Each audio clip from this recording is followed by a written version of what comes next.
안녕하세요. 오늘 여러분이 보내주신 아주 흥미로운 최신 연구를 좀 깊이 들여다볼까 하는데요. 네, 바로 알코올 사용장애 AUD라고 하죠.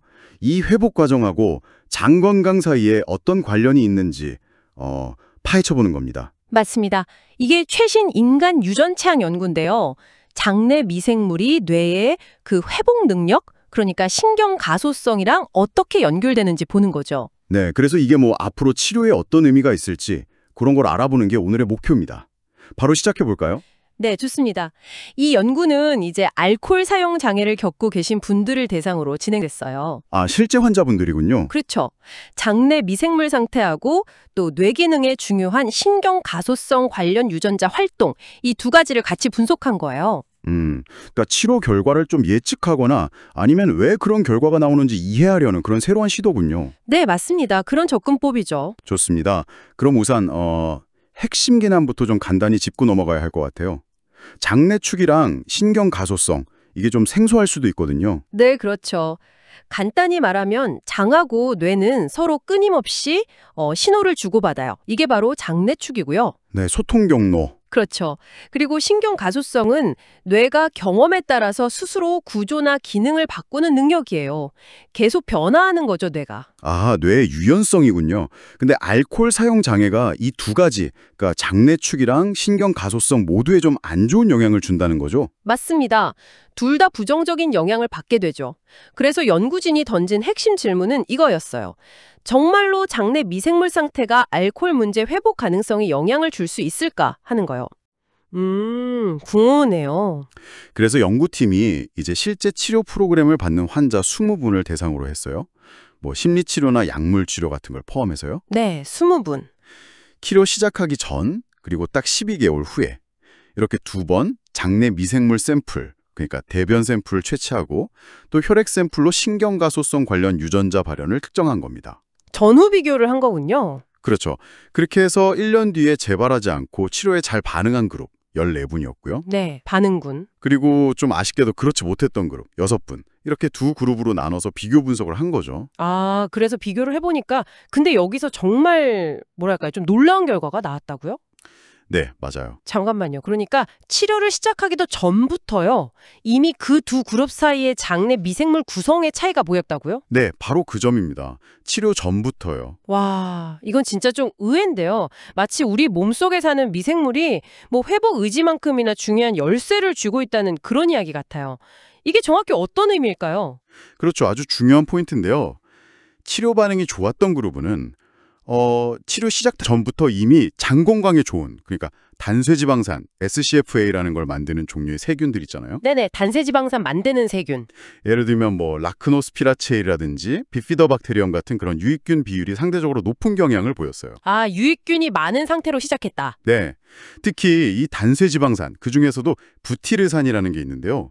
이게 장 건강에도 중요하지만 사실은 뇌 기능에도 직접적인 영향을 줄 수가 있거든요. 그러니까 뇌를 보호하는 장벽을 통과할 수가 있어요. 아, 통과가 가능하군요. 네, 그래서 뇌 안으로 들어가면 이게 후성 유전학적 조절자 역할을 합니다. 후성 유전학적 조절자?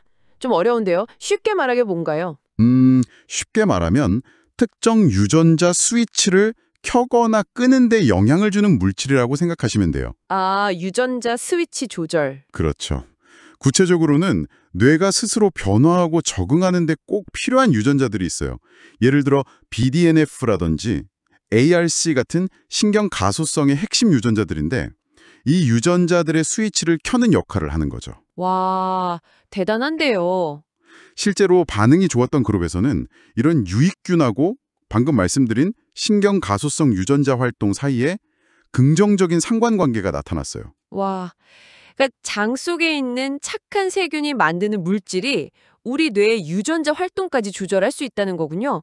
이건 정말 생각지도 못했던 연결고리인데요. 그렇죠. 놀라운 발견이죠? 그럼 반대로 치료 반응이 좀 안 좋았던 그룹은 어땠나요? 거기도 뭔가 특징이 있었나요? 근데 그 그룹에서는 치료 후에 보니까 염증을 유발할 가능성이 있는 그런 종류의 세균들, 예를 들면 석스니 비브리오네이세이 같은 것들이요. 네, 염증 유발 세균. 그런 세균이나 아니면 산화 스트레스와 관련된 대사 활동이 좀 증가하는 경향이 관찰됐어요. 아, 염증이나 산화 스트레스면 뇌 건강에는 안 좋겠네요. 그렇죠. 잠재적으로 뇌가 건강하게 변화하는 것을 방해할 수 있는 그런 환경과 관련될 수 있다고 보는 거죠. 그렇군요. 또 흥미로운 건 특정 세균, 바케시엘라라는 세균하고 억제성 신경 전달, 그러니까 뇌 활동을 좀 차분하게 하는 거랑 관련된 유전자 GAB라고 알베라5 사이에 강한 성관관계가 나타나기도 했고요. 복잡하네요. 네. 그래서 이 모든 결과를 종합해보면요. 장내 미생물 상태가 단순히 소화 문제 이런 걸 넘어서서 뇌의 화학적 환경이나 적응 능력 그리고 더 나아가서는 알코올 사용 장애 치료 결과에까지 영향을 미칠 수 있다. 이걸 보여주는 강력한 증거라고 할 수 있습니다. 와. 연구진은 이걸 장, 미생물, 신경가소성 축이라고 부르면서 장내 미생물이 신경가소성 조절에 아주 중요한 역할을 할 수 있다는 걸 시사하고 있는 거죠. 장, 미생물, 신경 가소성 축. 네. 자, 그럼 이 연구가 여러분께 전하는 핵심 메시지는 결국 이거겠네요. 여러분의 그 장 건강 상태가 알코올 사용 장애로부터 회복하는 과정, 특히 뇌가 스스로를 치유하고 변화하는 그 능력과 생각보다 훨씬 더 깊이 연결되어 있을 수 있다. 이 점인 것 같습니다. 네, 정확합니다. 그 연결성을 주목해야 한다는 거죠. 물론 이게 한계점도 있겠죠. 아, 네, 당연히 있습니다. 일단 표본 크기가 20명으로 좀 작죠. 네, 20명이면 좀 그리고 대부분 남성분이셨고요. 한 85% 정도. 또 이게 직접적인 원인과 결과, 그러니까 인과관계를 명확히 증명했다기보다는 서로 관련이 있다, 연관성을 보여준 연구라는 점은 인지해야 합니다. 네, 상관관계 연구의 한계군요. 그렇죠. 하지만 그럼에도 불구하고 이 연구 방식 자체, 그러니까 장내 미생물 정보랑 우리 몸의 유전자 활동 정보를 통합해서 분석하는 이 접근법 자체가 굉장히 중요합니다. 어떤 점에서 중요한가요? 앞으로 치료 반응을 예측할 수 있는 어떤 지표를 찾는다거나 아니면 프로바이오틱스나 식단 조절처럼 개인의 장 상태에 맞춘 치료 전략, 이런 정밀의학적 접근법 개발의 가능성을 열어주기 때문이죠. 아, 맞춤형 치료의 가능성. 네, 장 맞춤형 정밀의학의 문을 여는 거죠. 좋습니다. 마지막으로 이 연구 결과를 보면서 이런 질문을 한번 던져보고 싶네요.